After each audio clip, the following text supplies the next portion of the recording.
My question is, what should women be doing towards achieving this goal by 2030?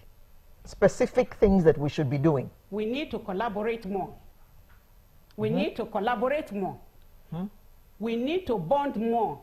We need to ask questions more. We need to come out and be active more on women issues.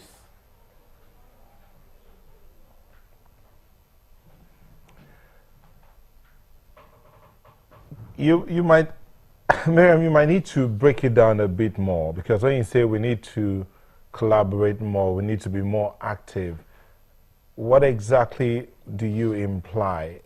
I'm going to take you back to the question I asked you earlier about schooling and education. Okay. You've talked about more women in school, the girl child, more of them being in school. What kind of education or information do you think the female needs now to get them to be more active? Okay, in a developed world, when you look at the society, you know what the society needs. Then you design that kind of education for them. Like now we look at Nigeria, and those are our educators. We design a curriculum where the girl child issue is part of it, where they are trained. They are taught on how to, take care of themselves, how to have a focus, how they have to, come together, and they start to discuss their own issue, what they want to be, and their own advancement at that little age. Meanwhile, we also go to the workplaces. There will be a lot of advocacy to be done on this issue.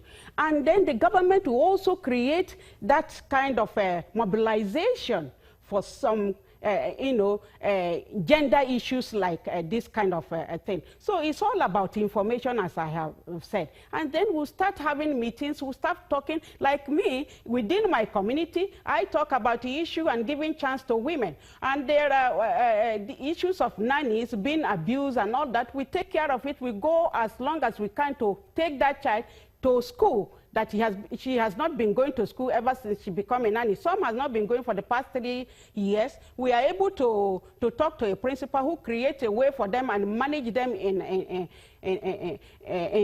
the new class that they will be. So this is me doing my bit. So if every woman come out to do their own bit, we'll be stepping it up bit by bit. Well said, Mariam. But we've since been joined in the studio in Lagos by Hajia Bimbola Fawaimi of Powerful Women of Purpose. Good morning. Thank you. And thank you very much for coming. Thank you. Yes, we're looking at Planet 50/50 by 2030. Step it up for gender equality. And I was just asking Mariam, who's talking to us from our studio in Abuja, if she thought that we could achieve Planet 50/50 by 2030. Yes, we should. And I'm saying we should because if you notice over the years, we have taken both steps towards getting women out of, I always call it the rot that we was in. I'm talking of poverty and all it entails. So I'm thinking, like, I listened to what she has just said, that before now we were taking baby steps. Now it's toddling steps.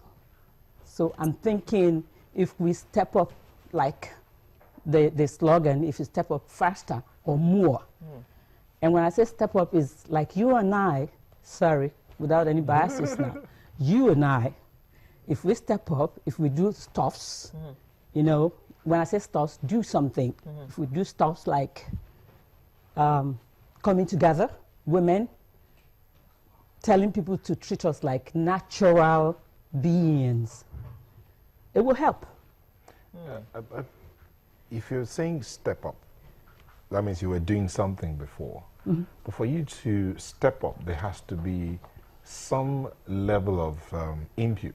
That has maybe new input, as I was saying in legal parlance, I would say we have new evidence. So new input that will come into and to enhance that stepping up. What should the women folk be looking for or be taking in to help that step up? I, as a person, I'm constantly telling people around me that you could do just what you think is so little can be a whole lot. So to step up what you're saying, number one, the self-esteem, we have to do one thing or the other to enhance it in women. Self-esteem, when it's enhanced, will really tell you, why not, if not, why can't I participate in politics? Why can't I do stuffs? Why am I, like, women are really putting barriers where they don't exist as far as I'm concerned. There's nothing a woman cannot do as far as I'm concerned. Let me ask this question because someone's asking the question here. Making a statement, but let me put it in a question. Does gender equality mean the women are trying to ride the men? No. Absolutely no. As a matter of fact, I don't know if I'm alone in this, and I hope I'm not. I don't believe in women asking for equality with the men. We have been made, we have been created to be above the men. I know. Okay, go ahead. Are you with me? I'm with you. Where you want to go? I'm waiting for someone to really describe who a woman is to me, as far as I'm concerned. She was a girl, a woman, a mother, a wife, the accountant, the cook, the laundry man. I can go on. You know that. So why suddenly is she asking to be equal with these things that the man cannot do? That's my own opinion, and that's where I see it. So I'm not saying, when I'm really with my own advocacy, I'm not asking women to be equal with the men, because we are not created equal. My grandmother used to say that after God, fear woman. Yeah. But she's not saying it in a negative way. She's saying, after God, fear the power that God himself put in women. But you know the context in which we're talking about this. Women don't have enough opportunities in society. I mean, when the ministerial appointments, for instance, there probably be 2 women to every 10 men. Those are the things we're talking about. Will education alone solve the problem of this equality we're talking about, which is not the kind of equality that you are talking about? Thank you. At least I'm getting someone understanding what I'm saying. Well, education has no substitute, that we know. And except she is well educated,